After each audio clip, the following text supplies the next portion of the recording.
Kaixo, ongi etorri. Bideo honetara iritsi bazara, profesionalki edo borondatez kolaboratzen duzun gizarte erakundearen oraina eta etorkizuna interesatzen zaizkizu.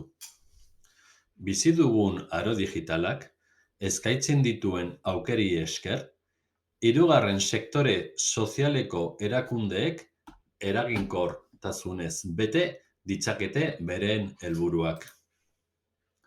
Soluzio digitalak, teknologia, digitalizazioa edo eraldaketa digitala bezalako hitzak entzuten ditugu, baina ba al dakigu benetan zer den kontzeptu bakoitza?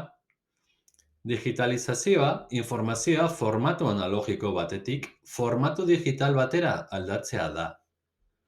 Horren adibidea da kuaderno batean oharrak hartzetik Word dokumento batean hartzera iragotzea.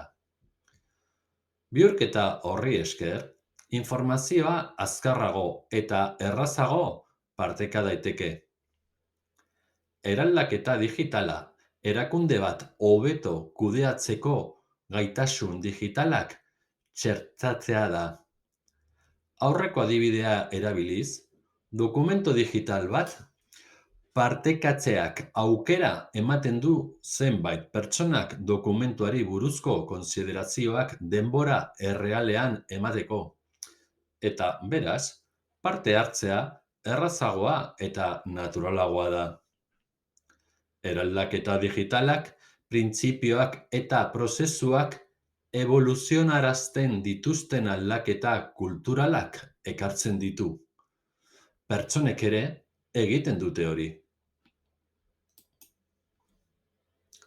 Hirugarren sektore sozialeko eta eraldaketa digitaleko pertsona eta erakunde adituekin batera, eraldaketa kulturalerako funtsezko 6 dimentsioetan oinarritutako hausnarketa ordenatua egiteko esparrua garatu dugu.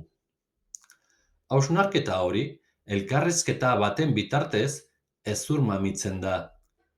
Eta bertan, parte hartzen duten zuzendaritza batzordeko pertsonek, onuradunek, elkartekideek, profesionalek, boluntarioek. Esparruak elkarrizketa hori errazten duten galdera irekien sorta bat proposatzen du dimentsio bakoitzerako. Hirugarren sektore sozialeko erakunde bat ez da bizi beren testuingurutik bakartuta.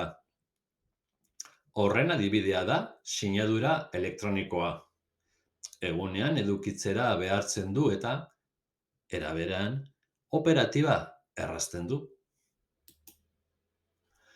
Ezin dugu iparra galdu. Ezinbestekoa da gogoan izatea zertarako dagoen erakundea. Zer helburu, misio, balio dituen.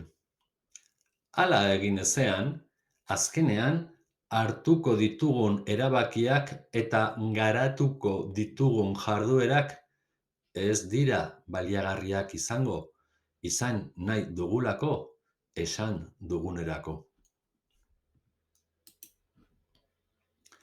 Gure ekintzaren onura jasotzen duten pertsonak, soluzio digitalek bizitza erraztu edo konplikatu diezaieketenak. Badakigu nor diren, nola bizi duten digitala? Boluntarioak eta profesionalak inoiz ez dira nahikoak egin behar den guztirako. Nola erraztu dezakete soluzio digitalek haien egunerokoa? Zer eta nola egin ohi ditugun gauzak? Hori idazteko eta erakundean partekatzeko gai bagara, pentsatu ahal izango dugu soluzio digitalek nola lagun diezaguketen eraginkorragoak izaten. Azken dimentsioan jartzen dugun fokua soluzioi digitalean, hotz, gailuetan eta tresnetan.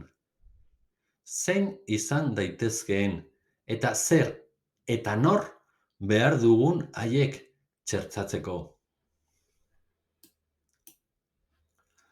Horrela, osatuta geratzen da aro digitalean eraldatzeko esparrua.